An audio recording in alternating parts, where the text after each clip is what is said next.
Good evening, everyone, and welcome to tonight's RCDSO Connect session.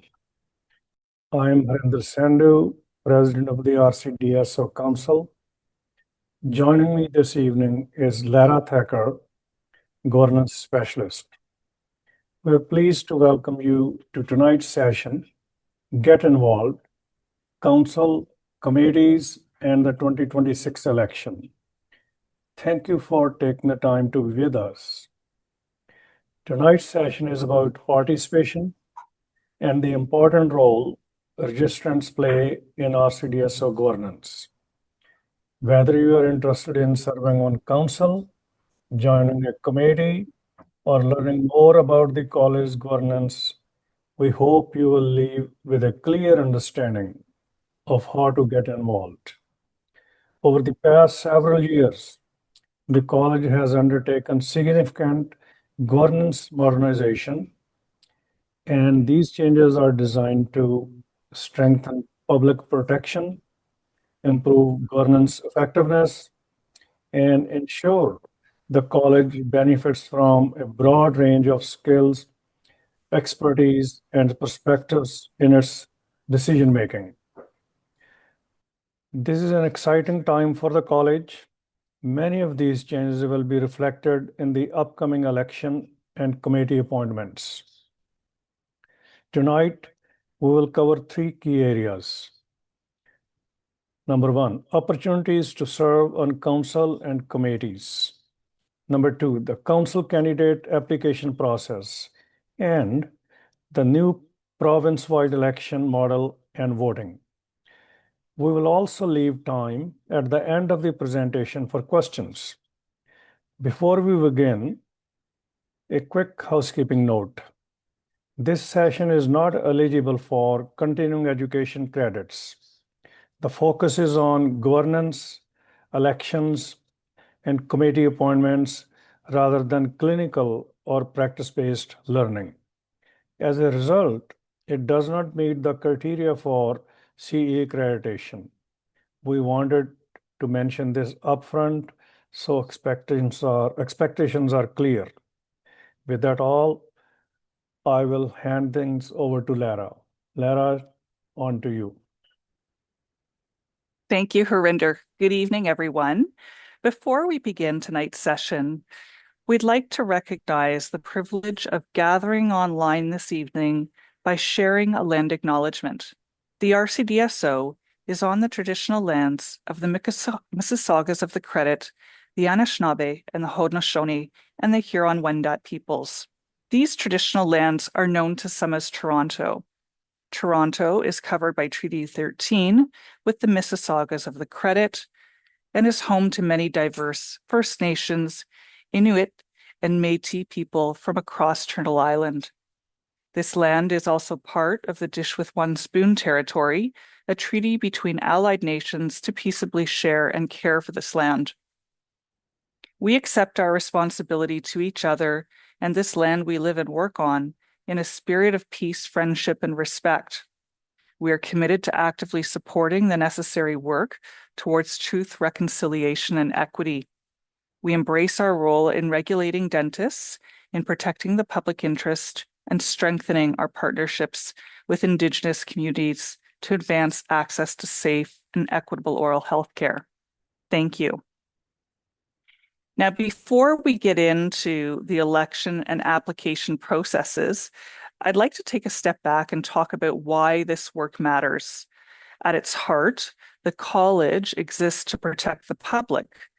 Every decision we make, from setting standards and approving policies to providing strategic oversight, supports that responsibility. Strong governance is what makes that possible.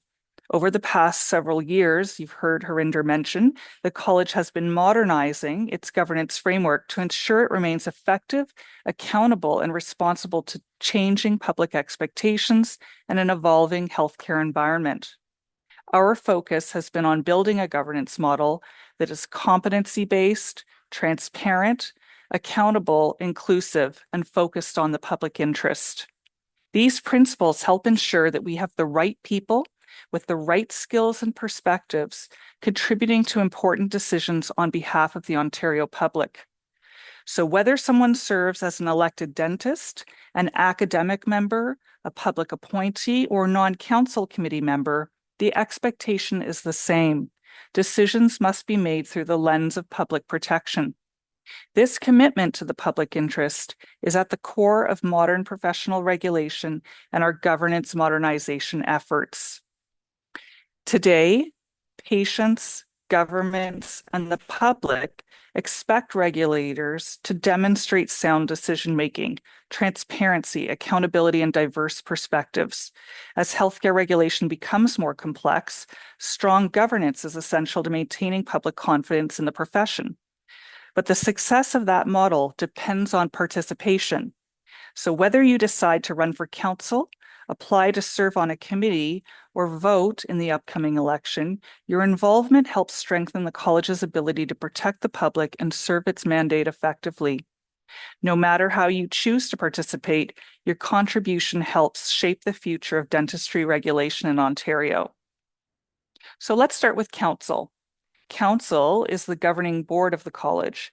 It consists of elected dentists, academic members, and public members appointed by the Lieutenant Governor and Council. Council's role is strategic oversight, not operational management. It sets direction and ensures the college is fulfilling its public protection mandate effectively. Operational day-to-day management remains the responsibility of the registrar and CEO and overseeing college staff. Council's responsibilities include setting and monitoring the college's strategic direction, establishing bylaws, standards, and governance policies that shape the regulation of dentistry, and overseeing organizational performance and the effectiveness of the college's programs, and ensuring compliance with legislation, regulations, and public accountability frameworks.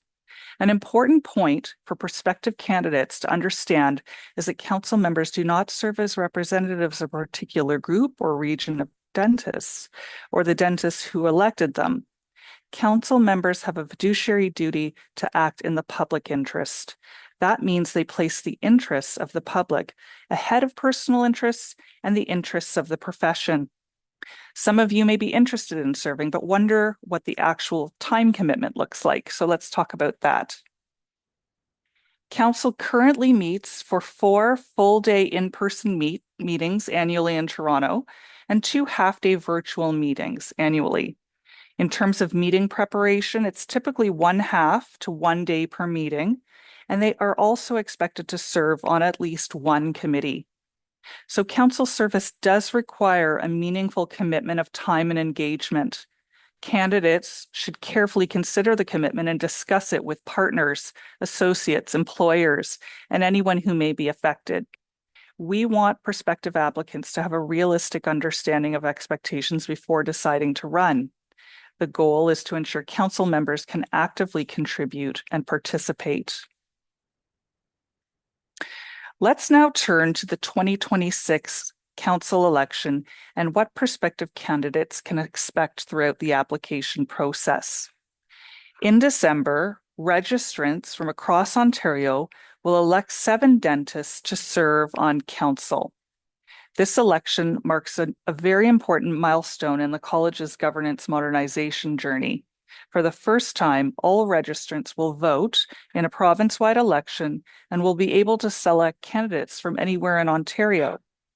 This approach recognizes that council members serve the public rather than representing a particular group of dentists from a geographic area.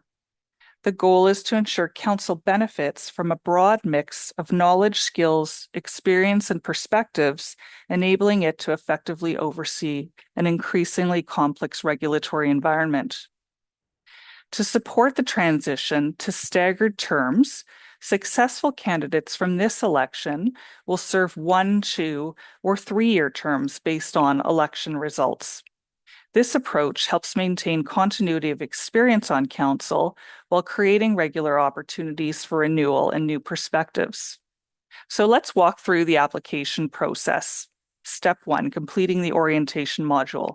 So the first step for anyone considering council candidacy is to complete the college's online orientation training module. This module provides an overview of the college's public protection mandate, the roles and responsibilities of council and committee members, governance expectations, and candidate eligibility requirements. The purpose of the training is not only to prepare candidates for the application process, but also help individuals to determine whether council service really aligns with their interests, experience, and commitment to public interest regulation. Before submitting an application, candidates should carefully review two important documents: the eligibility requirements outlined in the college's bylaws and the competency and diversity profile for RCDSO council members. The college uses a competency-based approach to council candidate assessment.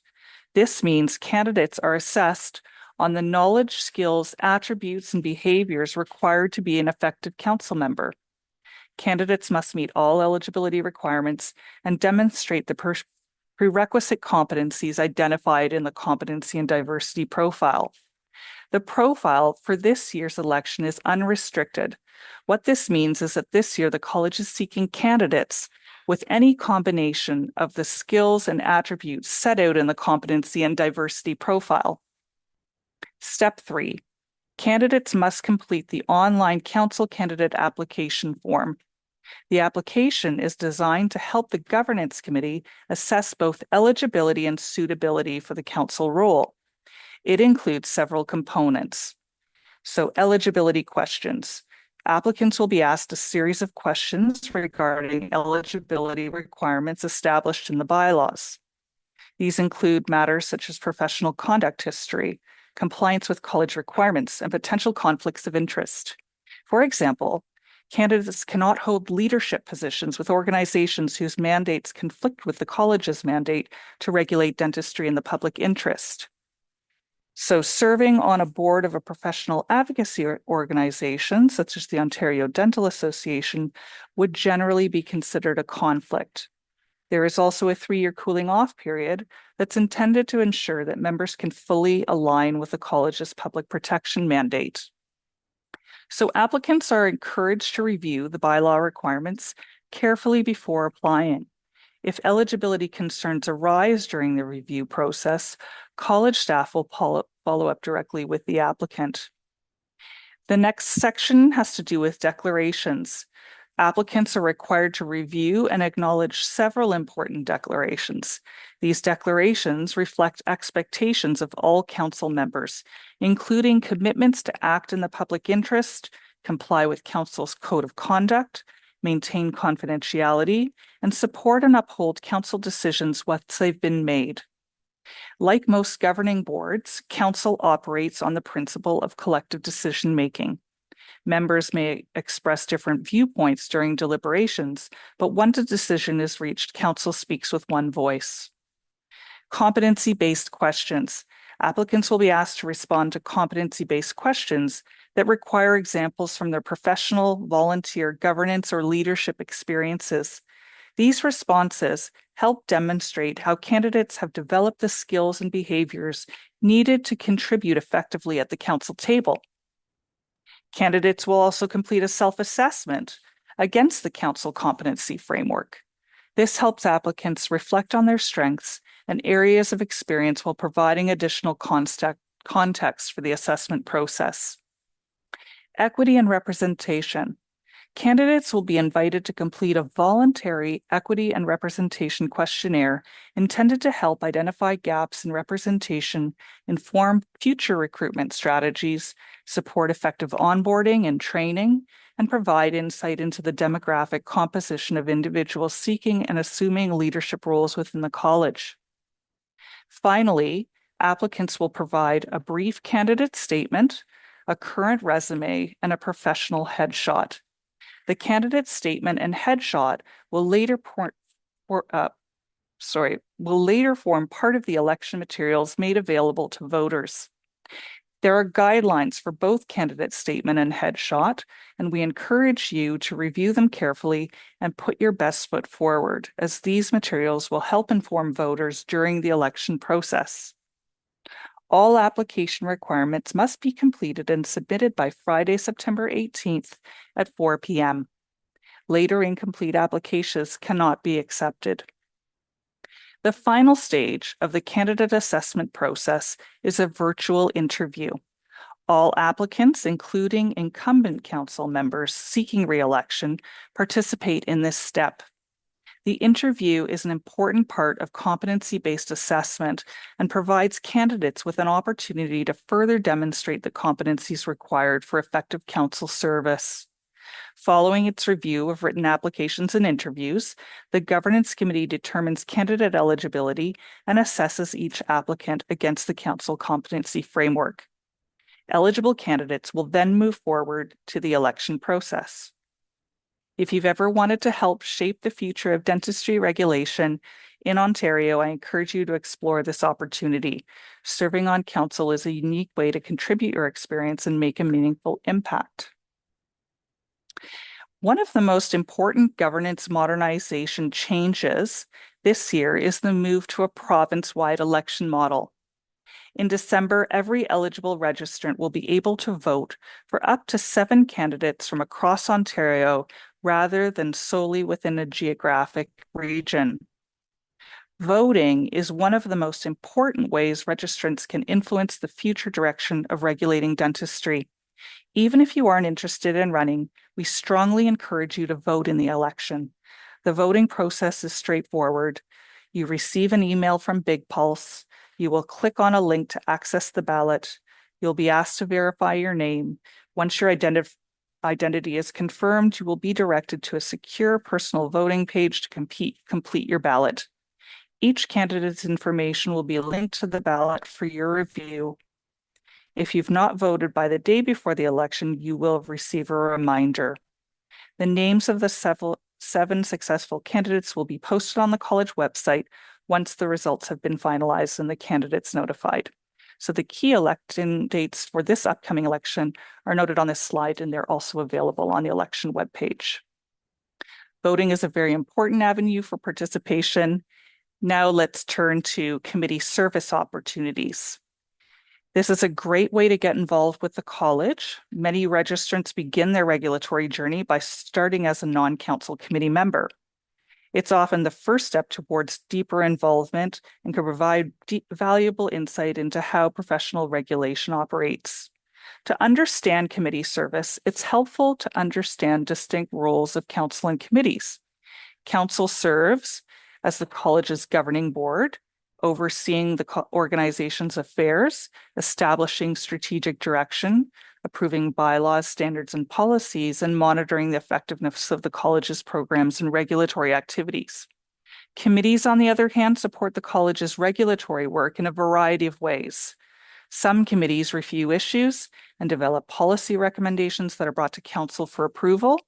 Others make decisions on individual registrant matters, such as applications for registration, professional conduct issues, or matters related to competence. For these registrant-specific matters, statutory committees make independent decisions within their legislated mandates based on the evidence before them and the requirements of the legislation. While council governance governs the organization, it does not participate in or influence committee decisions on individual cases. This independence is a fundamental feature of professional regulation. Committee service is often described as where professional regulation comes to life. Committee members bring their professional knowledge, judgment, and experience to important regulatory decisions while working alongside public members and subject matter experts to serve the public interest. The work is meaningful and impactful. Committee members help support patient safety, maintain public confidence in the profession, and contribute to high standards of care across Ontario. Many participants tell us they find the experience rewarding because it provides a deeper understanding of professional regulation, offers invaluable insight into how standards are applied in practice, creates opportunities to learn from cases and colleagues, and it allows them to make meaningful contribution to public protection. So who serves on the college's committees? Committees include a mix of professional council members, public council members appointed by government, non-council committee members, and external subject matter experts. Non-council committee members play an especially important role, as I said, bringing valuable professional expertise and lived experiences that strengthen decision-making and help ensure the college reflects the diverse communities that it serves. So we're always looking for applicants with a broad range of backgrounds, skills, experiences, and perspectives. The committees listed on this slide support many aspects of the college's work. 7 of them are established by legislation and are known as statutory committees. So the composition and responsibilities of these committees are largely set out in legislation and the college's bylaws. In addition, the college has 2 standing committees that support important operational and governance functions. So they would be the Finance, Audit, and Risk Committee and the Governance Committee. Unlike statutory committees, standing committees can make recommendations that are brought forward to council for consideration and approval.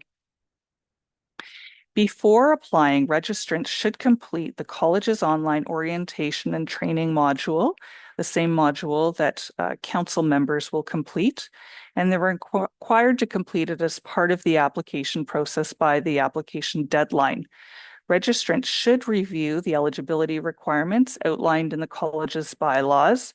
These requirements include provisions related to conflict of interest, again, similar to the provision for council candidates. A common question we often receive from registrants relates to conduct history with the college.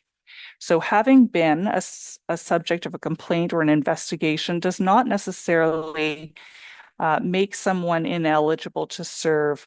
Eligibility depends on specific circumstances and requirements set out in the bylaws. In fact, some registrants do become interested in committee service because their experience with the regulatory process helped them better understand the important role that regulation plays in supporting public confidence and quality care. So if you have questions about eligibility, conflicts of interest in your own individual circumstances, please do reach out.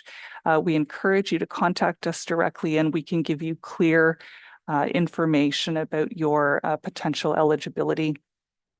Non-council committee members are appointed for 1-year terms and they may serve for up to 6 consecutive years. The time commitment varies depending on the committee.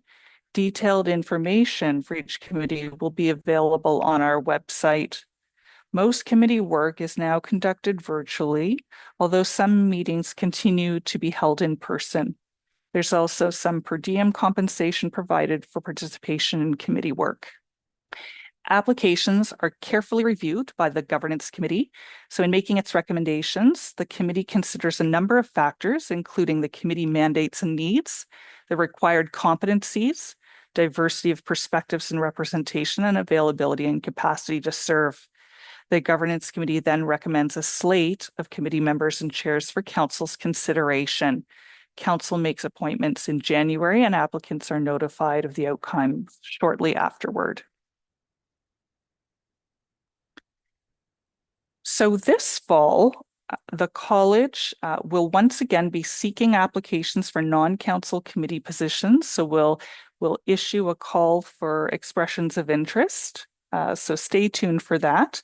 Whether your goal is to contribute your expertise or gain governance experience or explore college work with a possible exploration of a future council role, committee service is an excellent place to start.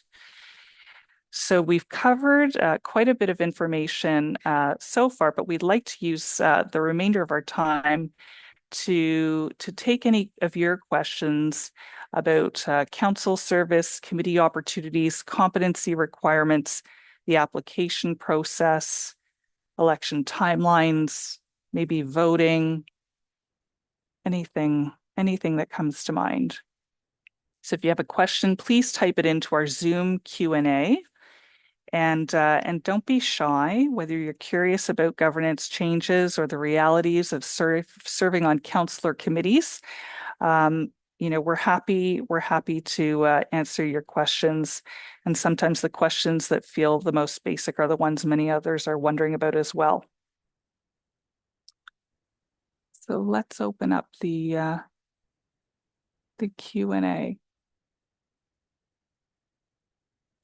Okay, so the first question, this is a great question. Can one individual run for both council and committee at the same time?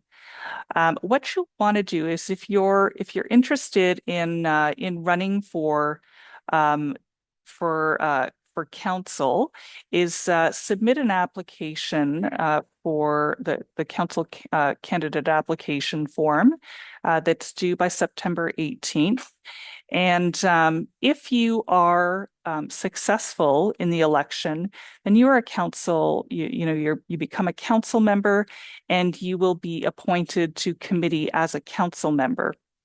However, if you're not successful in the upcoming 2026 election, what we can do is use your council application form, the responses to your questions about committee competencies, and consider your application for non-council committee membership.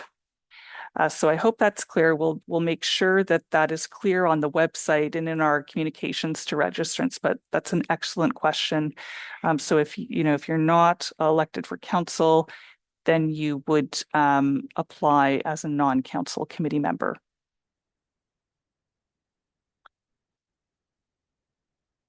My question.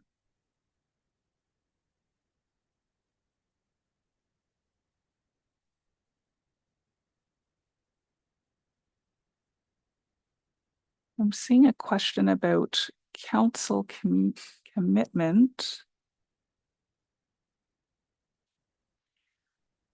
When is I'm seeing another question here. I'll jump to this one. When is the application process open for committee positions? We stagger the calls for expressions of interest. So you're going to be seeing the call for applications for council members coming out next Tuesday, August 11th. And the committee application process will commence. It's around mid-September.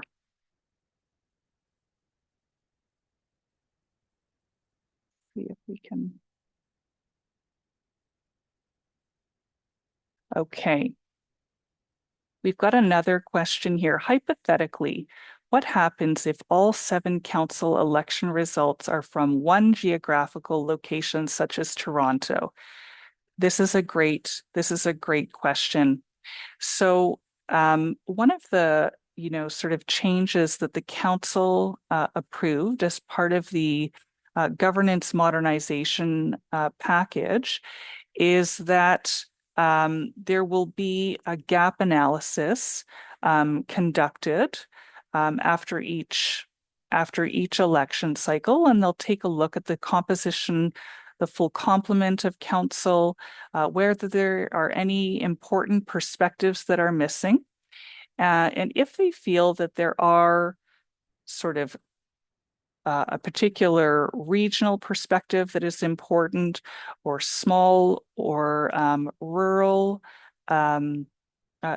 patients from small town or rural Ontario are missing on council, what they can do is the governance committee can make a recommendation to council that the candidate profile for the next election focus on dentists with those specific competencies and perspectives.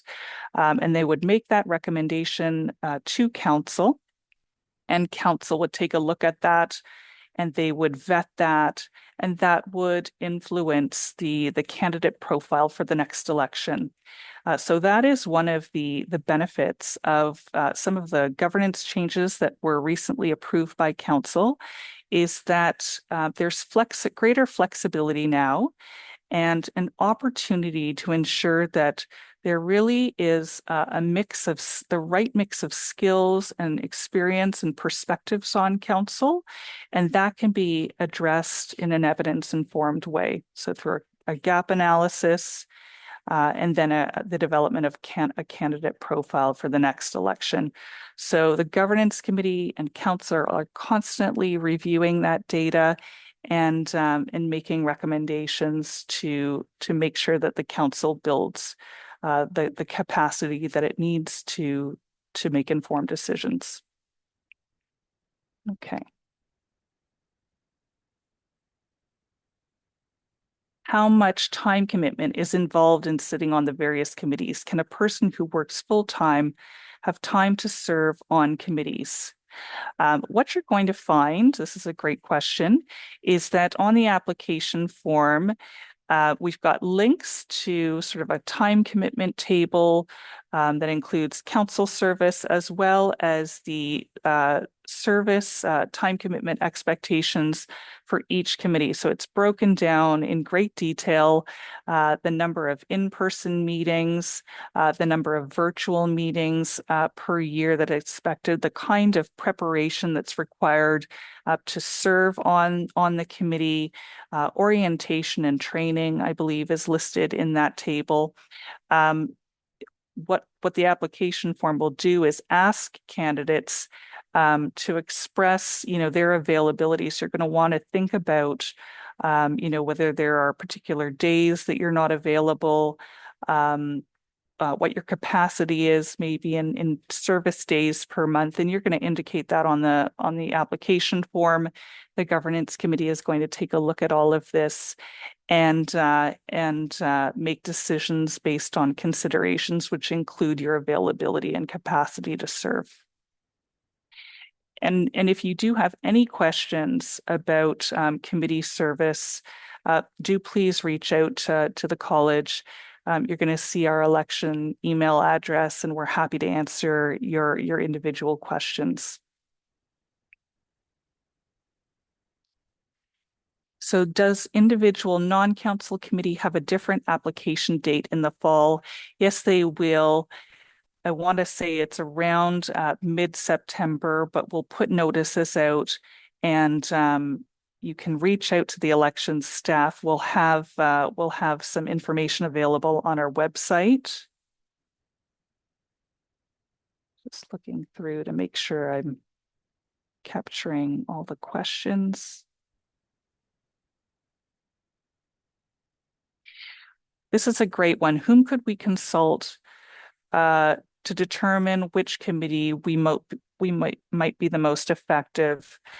You're going to see on our RCDSO committee's webpage, there's a document called committee competencies. So it lays out all of the different sort of specific knowledge, skills, and judgment that are required for each of the committees, all 7 statutory committees, the standing committees as well.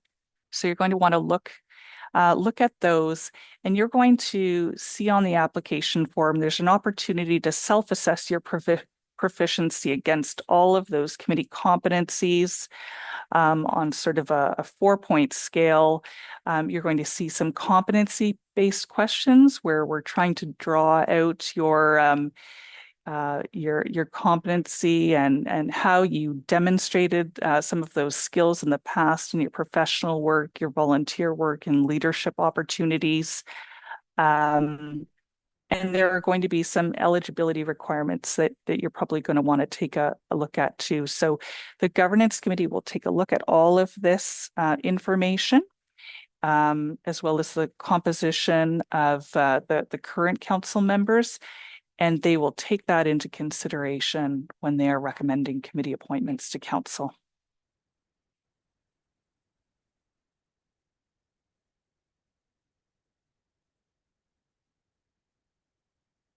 There's a question about, is there a sort of a review panel to stop bias? It's a great question. Our governance committee, it undertakes equity and anti-bias training. So they have undertaken that extensive training. Just looking for if someone is typing here. So they're constantly sort of assessing and taking a look at any areas where there might be a potential for bias. Certainly, they're aware of, always alive to potential conflicts of interest. So I guess what I'm trying to say is that the committees do have processes that they follow to ensure that that they're alive to and aware of and constantly assessing potential sources of bias and addressing those appropriately.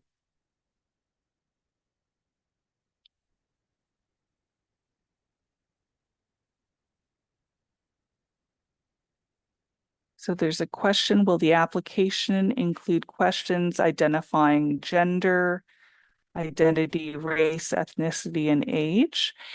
Yes, so we've had this in our past few election and committee appointment application cycles, where we include a voluntary equity and representation questionnaire, which applicants are invited to complete, and that's to provide the governance committee and other relevant staff with information that is going to help with supporting new committees, supporting staff to ensure effective onboarding of committee members, to inform policy development. We have the council has approved an equity commitment statement. So this is part of the college's work to moving the mark towards more equitable processes and policies and practices in our college. But you will have the option to opt out of answering any questions you're not comfortable with, or only answering as many as you wish.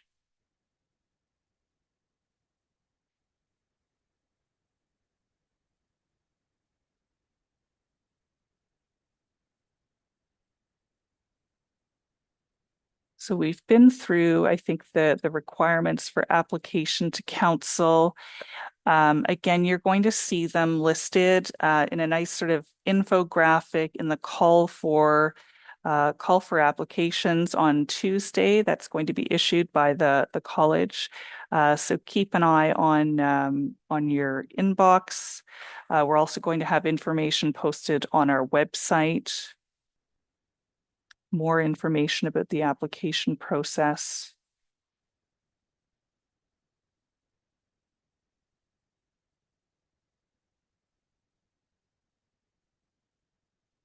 So what is the experience, or what kind of prerequisite volunteer experience is required? It's a competency-based assessment process. So the governance committee is not necessarily looking for volunteer experience per se. Sort of what they're looking for. I'll let you answer this, Harinder. What they're looking for really is a way for candidates to demonstrate the prerequisite competencies and the competencies that are required, the knowledge, skill, judgment, and behavior attributes that are required to serve effectively on a council member. So that could be through your professional work. It could be through volunteer experience, or sort of other boards or committees you've served on. Harinder. Thanks, Lara. I just want to, I have just framed this answer in a little different way, because there was a question, says, what types of skills and experience are most valuable? So I would say 3 C's: consensus building, collaboration with the staff, and confidentiality. These are the 3 traits which are the most important for a successful council member or committee member, the non-council members, because those are the fundamentals on which the council and the staff work together to be successful in public protection. Thank you. Thank you, Harinder. That's great. And I think we should also mention that our council meetings, they are recorded. and they're available on our YouTube channel of the college's website. So if you are curious, about sort of what the council meeting experience entails, what it looks like, um, we would invite you and encourage you really to watch, one or two of those recordings, and you're going to see how what Harinder spoke about comes alive, and how it's practiced in council meetings. I would say, until you've sort of served on a board or on council, it can be hard to sort of wrap your head around, what making decisions in the public interest might look like in the regulatory world. So, we really would encourage you to take advantage of opportunities to speak with council members, people who've served on RCDSO committees and council, and again watching our council meetings, to get a sense of what this looks like in practice.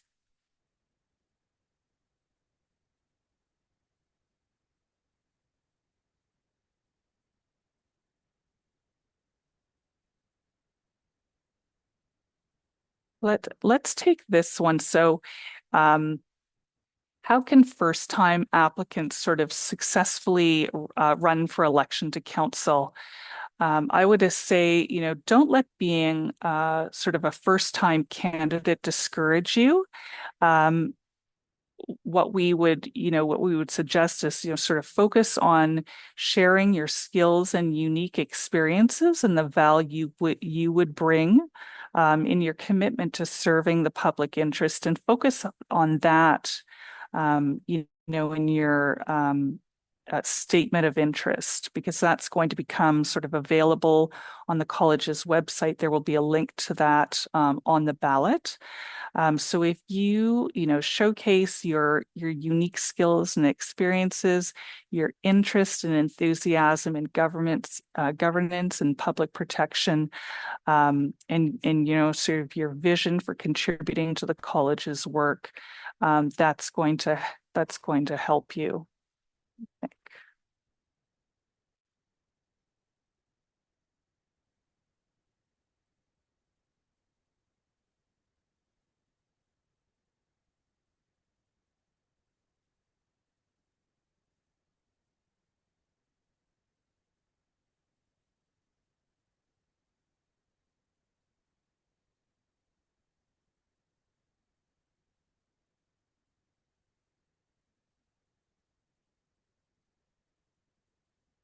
Harinder? Thanks, Lara. One of the things which people keep asking, what support is provided to new council members? So at the beginning of the new council, there is an orientation session, and staff and all the council members are together, and all the questions are answered, whatever you may have. And then there are senior or previous council members who have experience. They speak about their experiences and how the meetings are run in committees and the council. So there's a lot of training provided before you jump into committee work and the council work. Thank you. Thanks, Harinder. That's a great point. And certainly there's quite a bit of orientation that's put together at the first the meeting of the newly constituted council in January.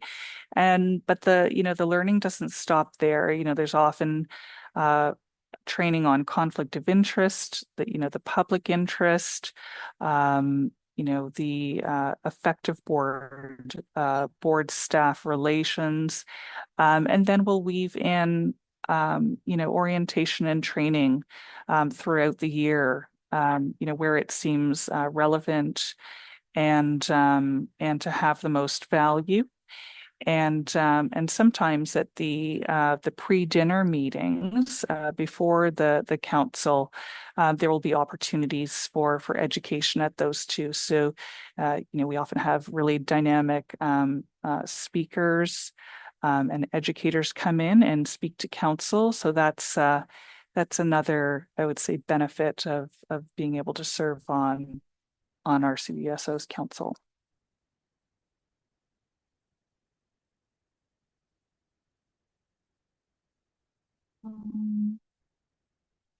What is the chance for a new grad to be involved in committee or council? Okay, I'll answer this one, and then I'm seeing another one come up as well. Um, you know, uh, you're certainly welcome, to apply, to run for council and go through the council candidate application process. And then, depending, if you're not successful in running for the election, um, you can always be considered for the not as a non-council committee member. And we should mention there are other, pathways to contributing to the college. Too, if again you're not selected to be appointed to a committee right away, don't be discouraged. There are other ways that you can get involved. You can participate in consultations. Sometimes the college has working groups that they put together because they want to get dentist perspective, a certain demographic perspective on a particular practice area for the college. So just stay open and tune to the communications of the college, and you might find sort of a pathway to college involvement.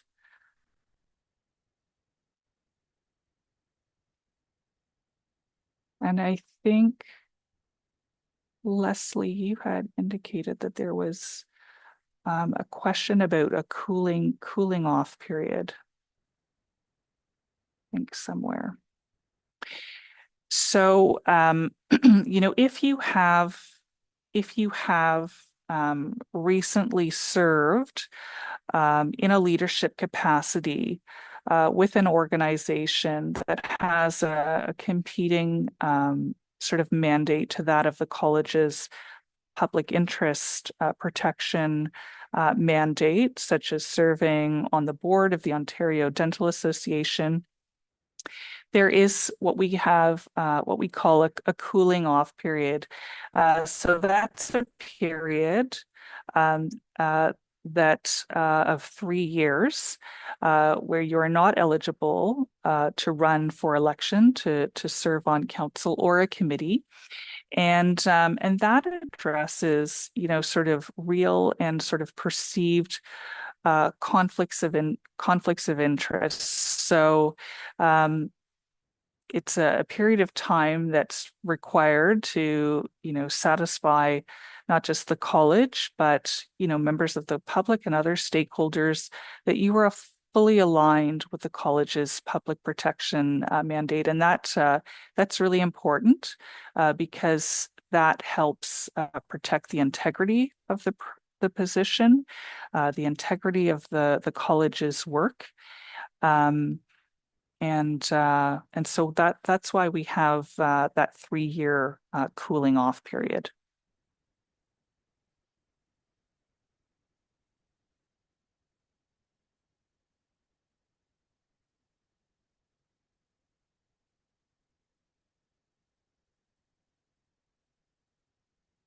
And so if you are currently serving or have recently served as a committee member, and as long as you have not sort of timed out or reached the maximum years of service on a committee, and all of that is outlined in the college's bylaws, what you will be required to do is reapply for non-council committee service this fall.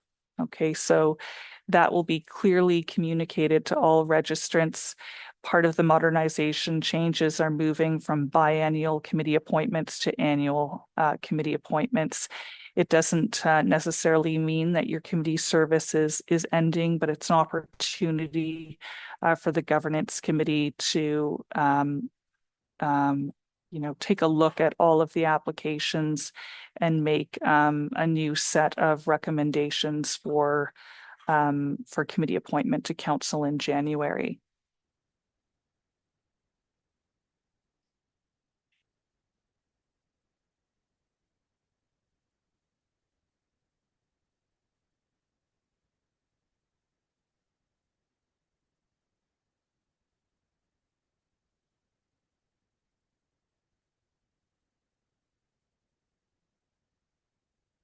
Just running through to see if there are any more.